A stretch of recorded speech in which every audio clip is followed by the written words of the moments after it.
the left hand somewhere on the floor in front of you. And explore a few times, just taking your elbow in the direction of the floor, just in front of your right knee, and come back.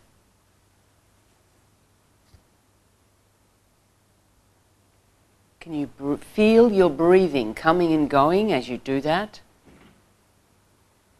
And where is this action happening for you? Is it in your hip joints, more in your hip joints, or more through your spine?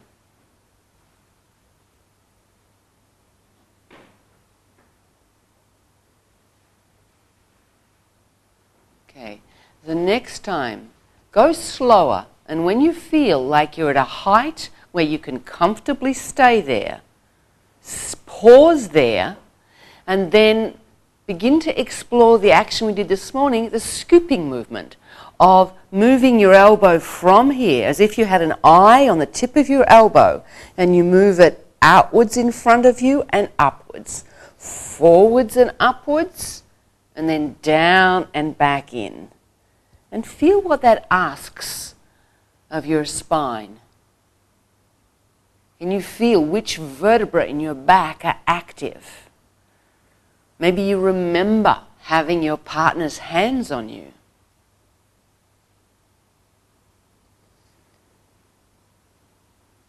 Explore different angles. So you might point your eye to look a little bit further to the right and up to the ceiling and down to the floor. Or a little to the left.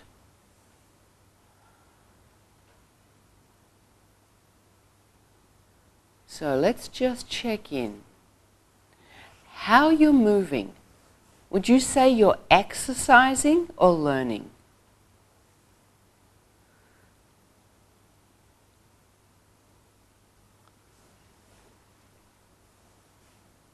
How can we be awake when we change our way of attending to ourselves?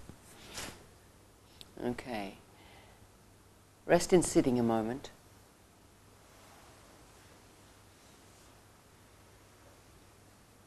Is it getting any easier to put your hand behind your head? No? Yeah, it is easier for you to... Oh, so what you're saying is you're not saying whether it's easier for you or not. Is it easier for you? Any change? More comfortable? No. Yeah, a little bit. So that's a difference. Now, if we dismiss that, then we haven't noticed the change that's occurred. And our nervous system, wiring, likes to be rewarded, likes to be acknowledged. So in my practice, it's really important that to acknowledge, oh, this is different. That's a little bit different. And it has all sorts of ramifications. The people who I find progress the least, in terms of my clients, are the ones who can't see the difference. But so it's good, you can see the difference. I just realised I have a chronic problem with when I get stressed, that particular muscle from my shoulder into my neck and sees. Mm-hmm. And I've been doing this all morning, and I'm just sitting here now after hearing you, Martina, and going, holy cow, it doesn't hurt. There's no effort going on in that muscle, which is chronically conditioned upon picking up a book or a pencil or anything, but let alone doing this with it. You must be joking. And you're moving the head, and it actually is really happy. And I just wouldn't have realised that if Martina didn't notice. What she noticed. So yeah, I just noticed that. Thanks. It's amazing what we can miss. Yeah, I almost missed it. And so actually your homework for tonight is going to be to think about why this position. Why does Moshe use the hand-holding head position? What purpose does it serve? What purpose? And one way of thinking about that is to think, what did you learn today? I think it's We're not going to answer now. You can think about it. You can notice if it jumps up. Okay, can you come back to the same position, please? Feet to the left, knees to the right, right hand behind your head, holding the left side of your face.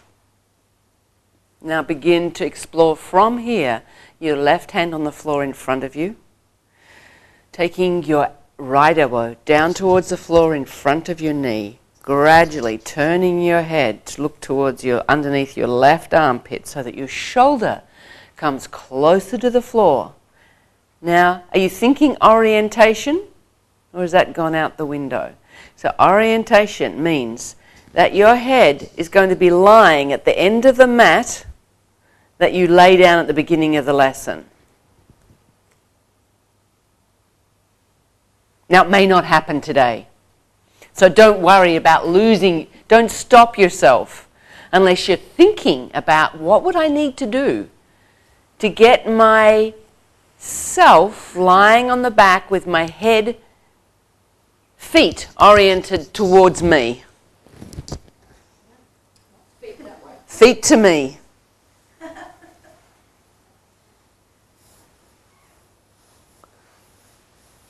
And this is where we see, how much our thinking and our ability to come up with new ideas is so linked to what we can do. But if you move a little bit, sense a bit, feel where you are, check, am I going in this direction? Am I going in the direction I want to go in, or am I going in another direction? What shape would I need to make? And when would I need to make it to find my head on the floor and my feet in the direction of me?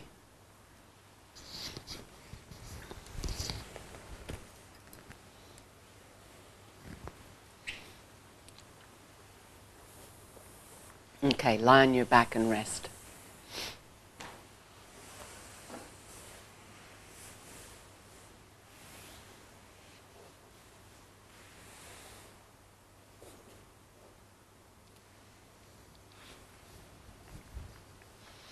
Gently roll your head a little.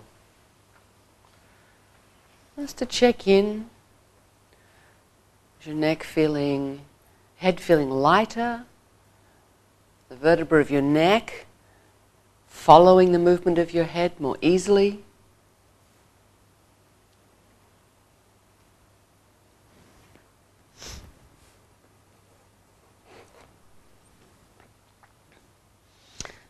And then let that rest, and please roll yourself up to sitting again.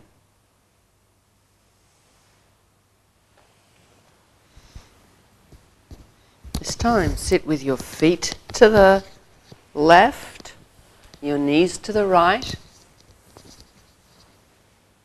Is that what I mean? Is that the opposite way? No, it's the same way. Change your legs over.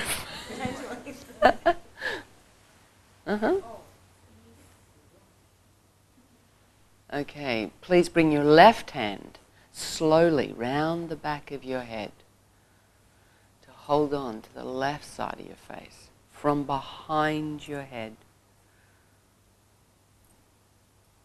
That's it. That's it. Put your right hand on the floor in front of you, somewhere where your hand can support you, offer support, and then begin to move your left elbow in the direction of the floor. And really imagine that maybe this serves you and maybe it doesn't. I come along and I've painted an eye on your elbow, and that eye is going to look towards the floor to see that crumb in front of your left knee, and then it's going to look upwards towards the ceiling. And the idea, as we've been saying, is not how far you can move, but what can you notice about yourself? Does the looking upwards of your eye of your elbow interest the vertebra of your back, your pelvis? When does your pelvis feel lighter? When your eye looks down towards the floor or up towards the ceiling? Okay, take your hand off your head and just rest a moment in sitting.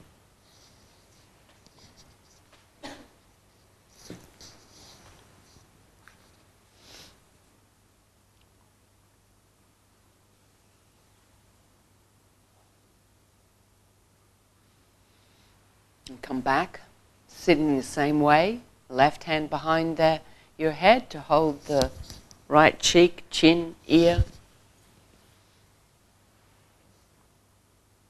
Put your right hand on the floor in front. Lower your elbow and yourself to a comfortable height. And then from that place, can you move your elbow forwards and upwards towards the ceiling? And then back and in towards yourself. So your elbow is doing making an arc, like a scoop through space. But as your elbow is moving through space, where in yourself is the movement coming from? Which vertebra in your back? Which ribs? What's happening in your hip joints, between your pelvis and the floor? So it's not about going lower.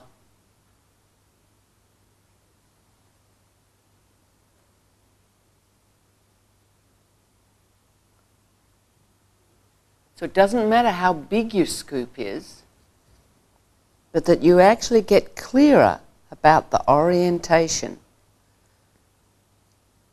the shape that your elbow moves through in space.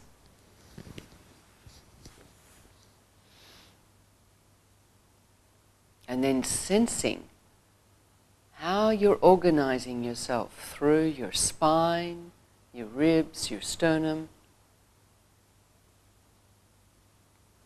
to make that shape. Okay, take your hand away from your head, roll down onto your back and rest a moment.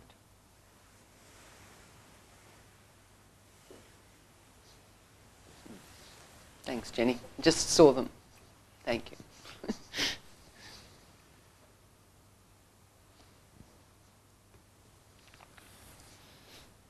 Again, roll your head.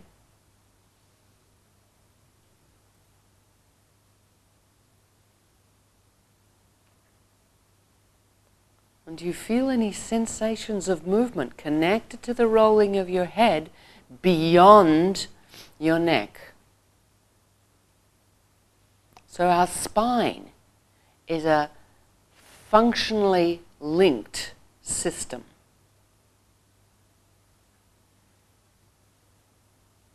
There are 2 vertebrae that can move relatively independently, and the rest, they're like train carriages that are linked. When something moves, it starts a chain reaction.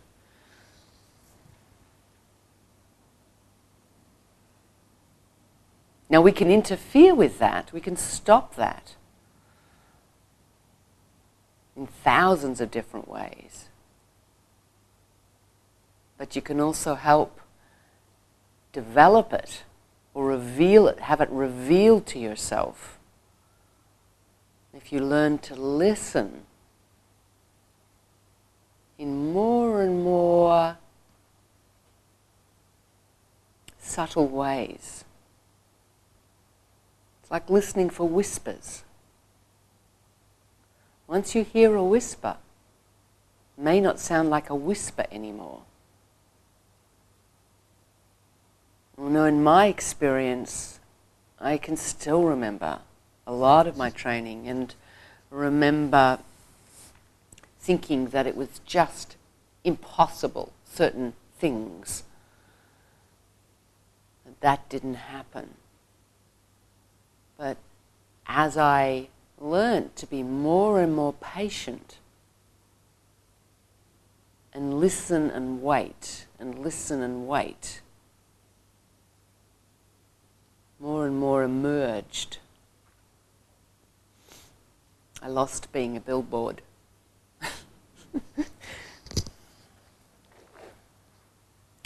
Please roll yourself up to sitting.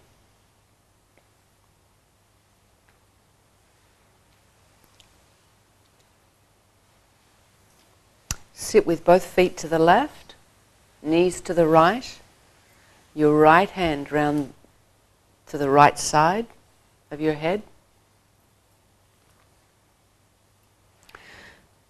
Right hand. And just think, where is your elbow relative to the line of your spine? So as much as you can, see if you can create the feeling that your elbow is a continuation. So see this? There's the line of the spine. And as the shoulder frees from the ribs and the sternoclavicular joint, as everything contributes to the movement, the elbow can get more and more in line with the middle of the head, top of the spine. So let's just see, is it possible to know where your elbow is pointing? And you can help with your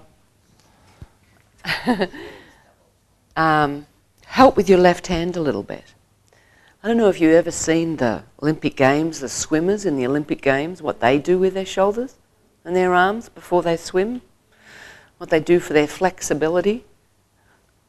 Okay, so that's it. But don't go where you can't breathe. You're just trying to help yourself a little bit. And now begin to move your right elbow in an arc in space, a little leftward and a little rightward. So it's not forwards and back, it's left and right. And you're gradually trying to make that arc larger. So you're thinking of how the elbow is traveling through space first. And then let your attention wander into yourself through the length of your spine, down to your pelvis and to your legs, and see, can you do this pendular type movement that begins with your elbow and gradually draws in or brings along for the ride more and more of yourself. It probably won't be the same left and right. That's great. Can you feel your legs moving on the floor? That's nice. But really think your elbows up to the ceiling.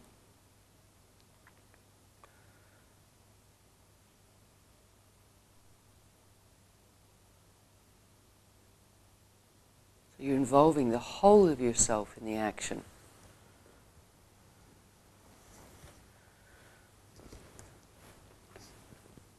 And you're all rocking like springs, so that's, your head's a weight, but there's a spring for your spine, but it is connected to your pelvis, so there's a certain bend in your spine, and then it draws your pelvis along. Good.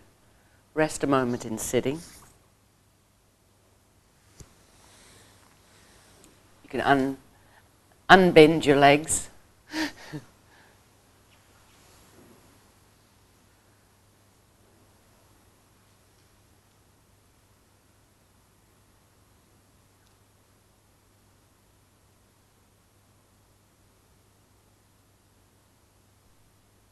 Come back to the same position.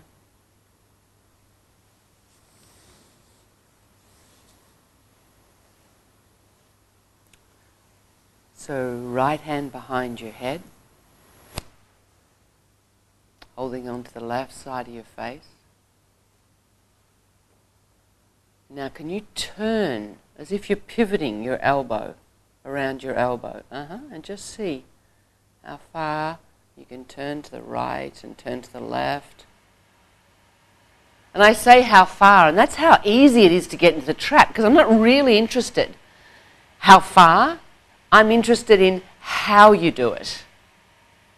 And the how far is because you're constrained in a certain way, and so it's not how far do you move, it's how much of the movement is contributed to by the rest of your spine. Now bring your left arm out at shoulder height. Keep your right arm there. You can rest it if you need to.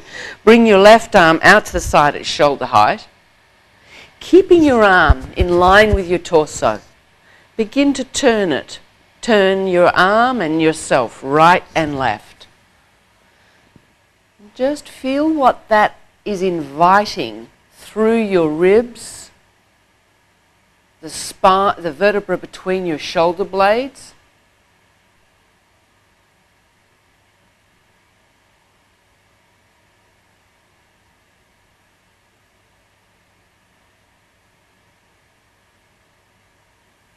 So can you go more left than right? So here we're looking at how can we differentiate the movement of the ribs and thoracic vertebra, because something has been inhibited in your neck. Your lumbar vertebra don't turn very much. You can do it in your hip joints, but we're interested in the thoracic spine. Okay. Come back to the front. Put your left hand on the floor in front of you. Right hand round your head and roll down onto your back. Bringing your elbow, your head forwards and down so your shoulder comes to the floor, and you sweep around and keep on sweeping. Keep on sweeping until your head comes to where it would if you were lying on your mat. And then rest. Take a rest.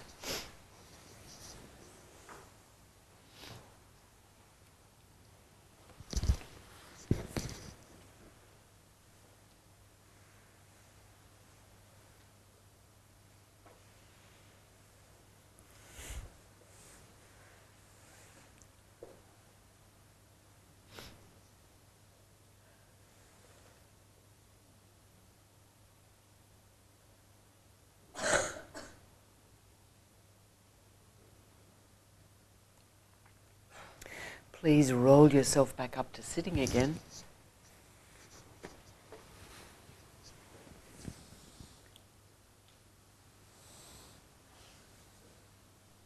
Sit with your feet to the right, your knees to the left. And bring your left hand around your head to hold on to the left side of your face, the left chin. Left side of your jaw. Sorry, right. Yes, you're right, Lim.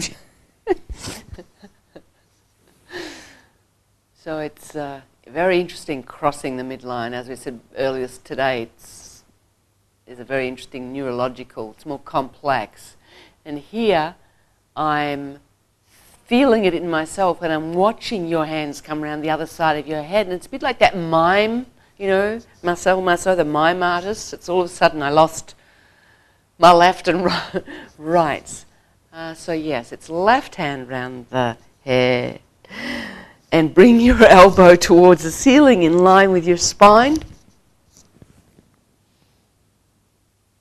You see, is it possible to bring your eyes to the horizon a little bit more? And breathe. And then begin to rock a little bit, left and right. Start with your elbow. You're thinking of your spine like a soft spring with the weight of your head and your arm on top. And that as you continue to rock, the movement gradually engages more and more of your spine until you feel your pelvis shifting in response to the movement. But clearly know that it's your elbow traveling in an arc through space, left and right.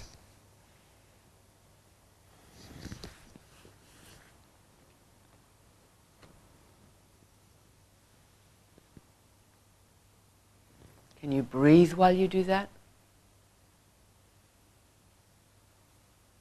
Then if you need to take your hand off for a moment to rest, feel free to do so.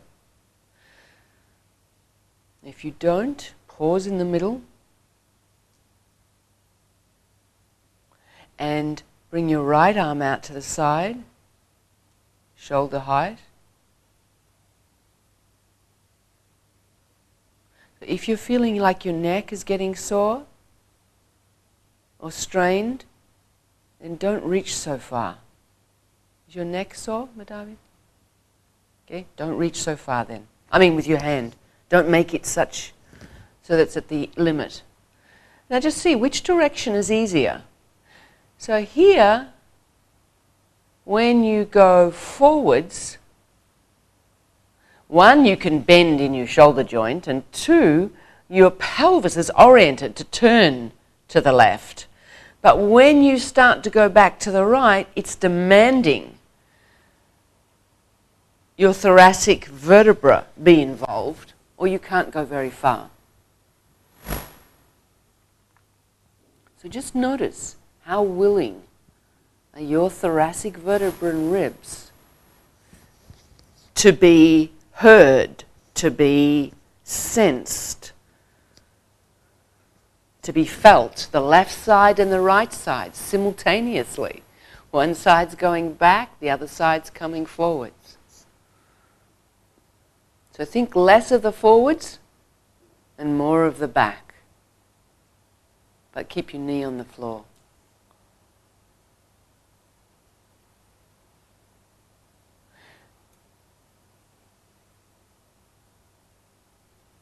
Okay. Let it be. Rest in sitting.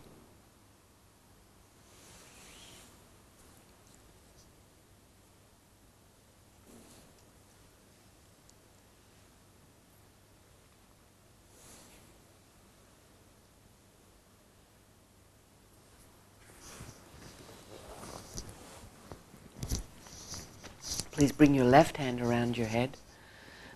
Again, from behind your head, sit with your feet to the right, knees to the left.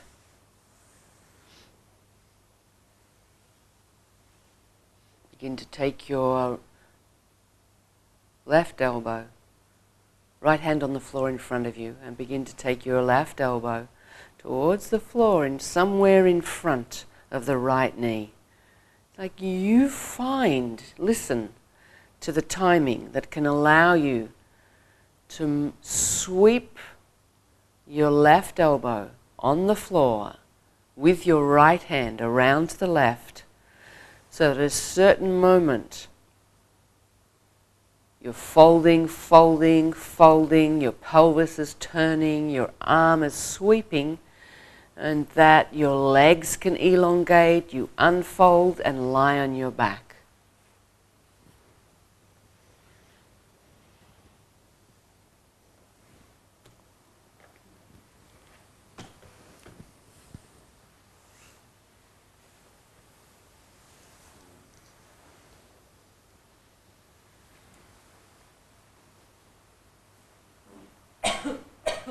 So how's your sense of the orientation going?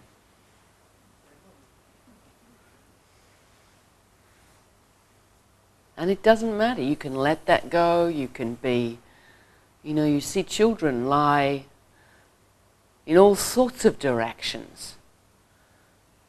And they don't necessarily think that I've got to be this way or I've got to be that way. So there are uses for both, for maintaining your orientation and not maintaining your orientation. Lie on your back and rest. And in play and in learning, losing your orientation and finding it again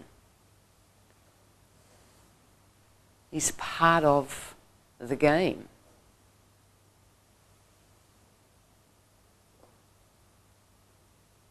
So there's the orientation in the environment. And then under that, and pivotal to that, is the orientation of how you're organizing the orientation of your parts in relationship to one another, or in relationship to the space around you, the floor.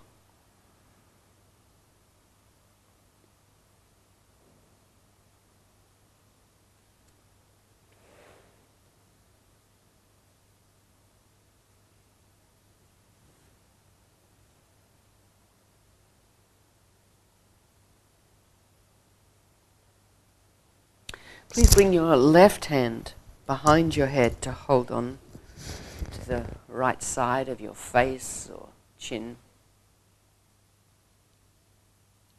jaw. See, is it any easier to cradle your head in your arm so that your head rests in the crook of your elbow?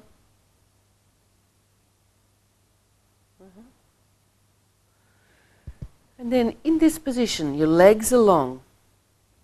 Can you begin to do a very small movement of rolling your pelvis a little left and a little right? Just be careful with this one.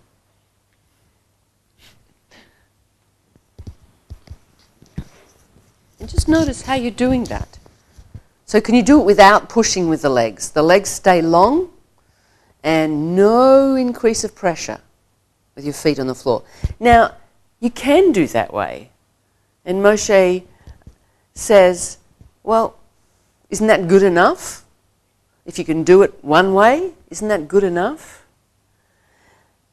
But we're so used to using our extremities for power, rather than accessing the strong muscles and the actions of our hips, the length of our spine, the coordination of our head and our pelvis, that we lose some of our vitality in life by not having the movement possibilities in the lower back.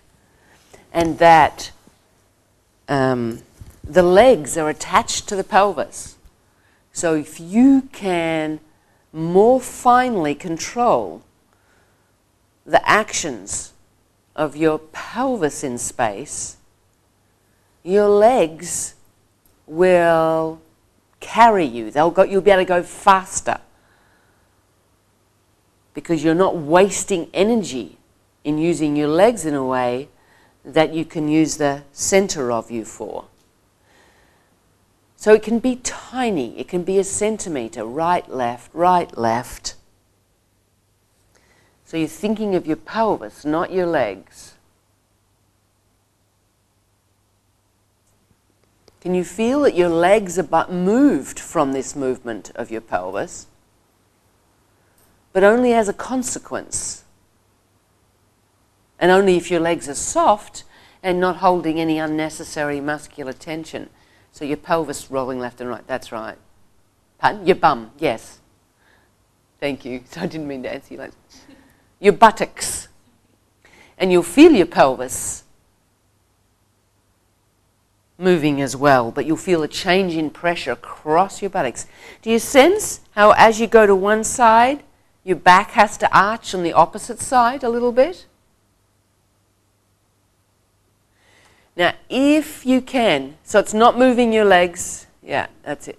Not squeezing your buttocks, it's actually doing something with the muscles of your lower back. So make it a little faster. Your left hand is holding your head, holding behind your head.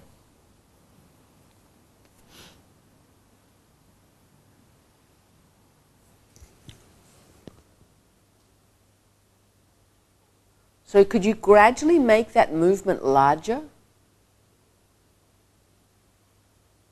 so that you could roll to your side? And which side would you roll to?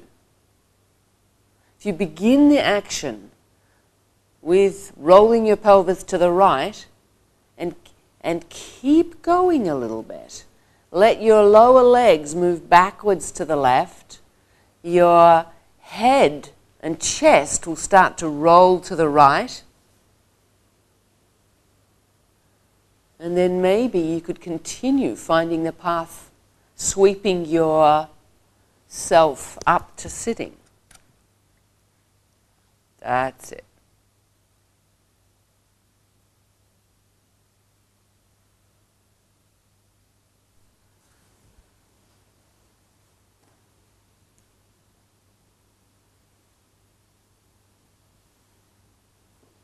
Okay, go down onto your back, rest again. You can see that that's not clear for some of you, that's okay.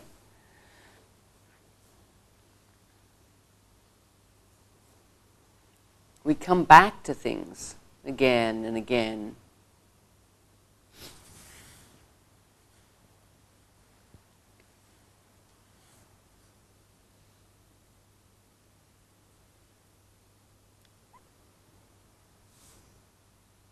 Try it with your right hand round your head.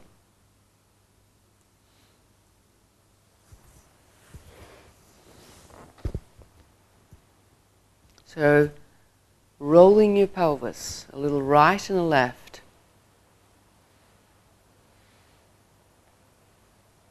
And see, is it possible to gradually make that movement larger without pressing your feet in a way that could roll you?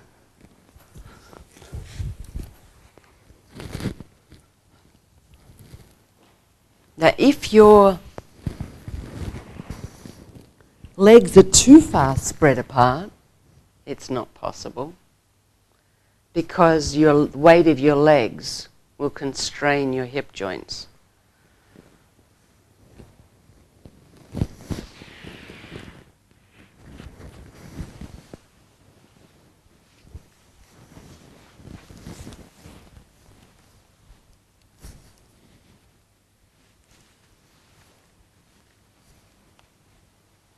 Anyone feel like it's a possibility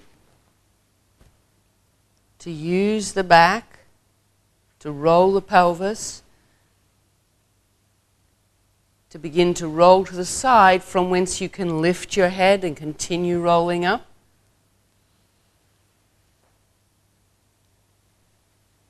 So it begins, the rolling begins with a little arching of your back.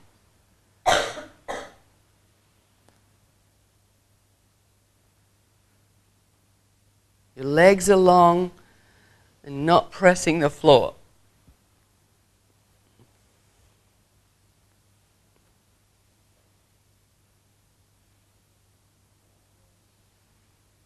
Okay, go back to the first movement of just rolling your pelvis right and left. Just want to have a look at how you do it, Martin.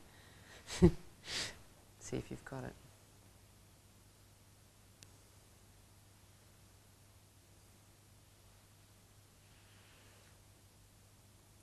Rolling your pelvis right and left. So, come back. Yeah.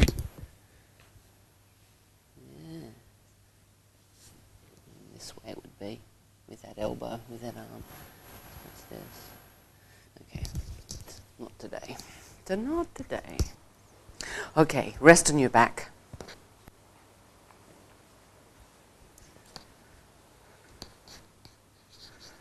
You know, it's a bit like those kitchen doors that they seem totally, I mean, you think swing doors. Once you've got it figured out that one's an in and one's an out, it's really obvious. But until you do, maybe you keep on pushing the out door when it's the indoor, trying to. And this action of the lower back is quite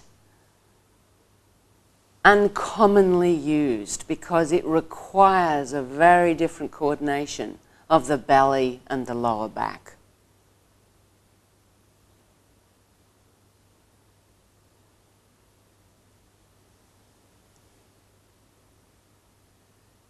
Could you put your arms on the floor overhead and leave your legs long?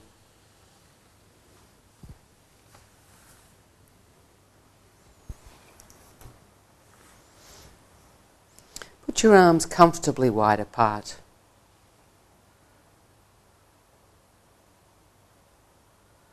Could you begin to sweep your arms to the right as if you were to begin to roll up to sitting?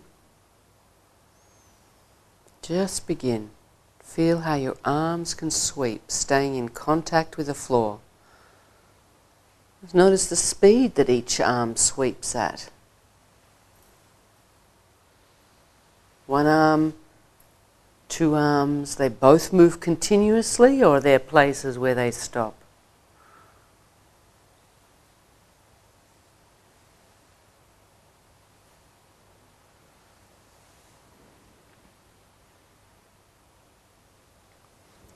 So your arms roll on the floor, they slide, nothing lifts off the floor. Can you sense your pelvis moving? Could you think that your pelvis, you roll your pelvis to sweep your arms?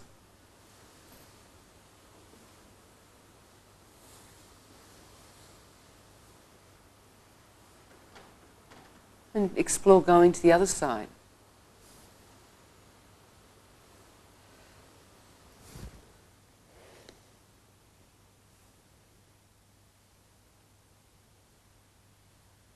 So when you move your pelvis, your legs will move.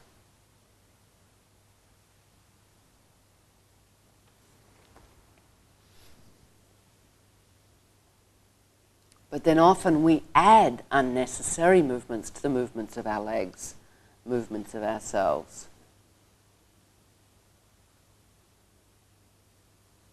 Okay, lie on your back, keep your arms in this position.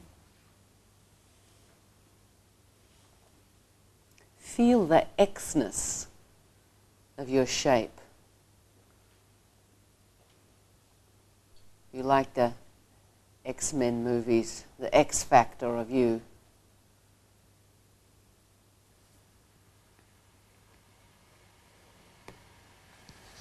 Can you open your arms a little wider? They're still long. And you could imagine putting a string from your right hand to your left foot. So the string would be a straight line. And your left hand to your right foot.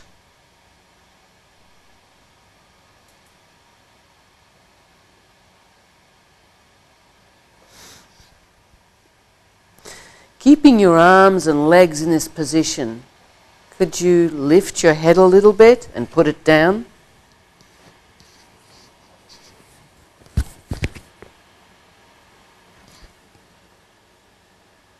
Think of your strings again. Right hand, left foot, left hand, right foot, and that these strings could pass through your navel. And now lift your head, thinking that you were going to put your forehead on the floor between your legs, and then put it down. Doesn't have to be much, tiny little bit. Arms stay on the floor, you lift your head. And feel how you mobilize through the center of yourself. And then try lifting, thinking of putting your chin on the floor between your legs. And put your head down. And your nose. And can you listen to the differences in mobilization through your torso, along the front length of your body, what presses the floor? Your mouth between your legs. Your right ear between your legs. Your left ear between your legs.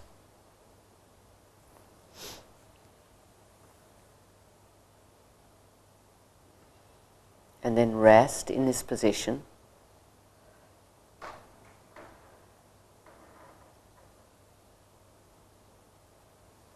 And now in your imagination, imagine lifting your right arm and your left leg.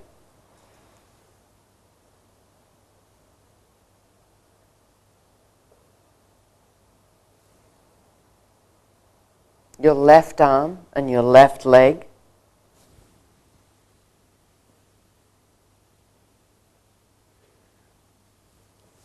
imagine bringing your right ear towards your left leg as you lift your left leg.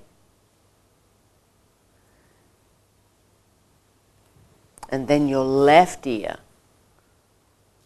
towards your right leg as you lift your right leg.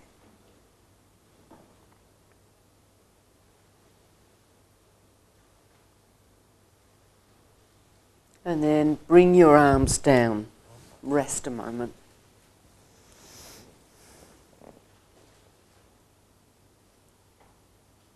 Roll your head a little right and left.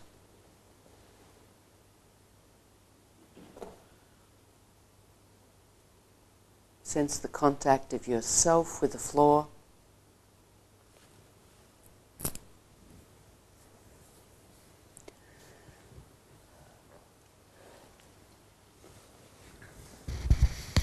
And then when you're ready, roll yourself to one side and bring yourself up to sitting, and then up to standing.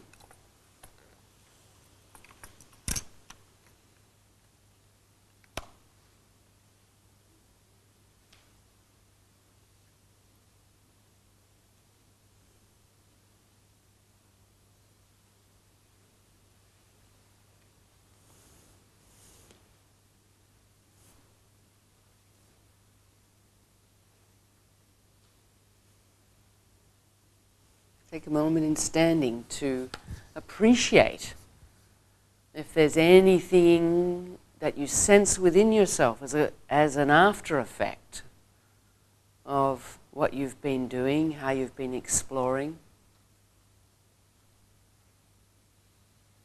Whether you feel taller or shorter, lighter or heavier.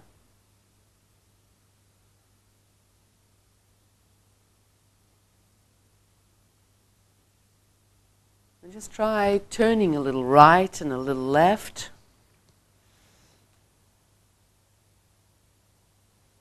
If your eyes are closed, open them. If your eyes are open, close them.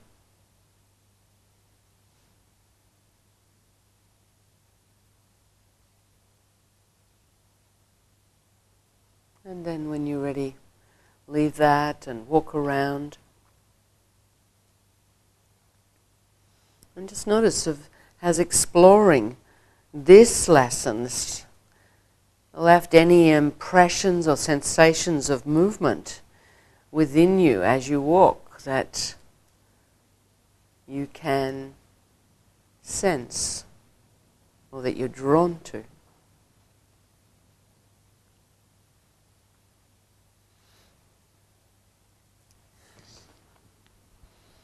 So I hope you'll keep lingering with your attention through yourself as you travel home for the evening. And thank you for a good day, and we'll see you tomorrow.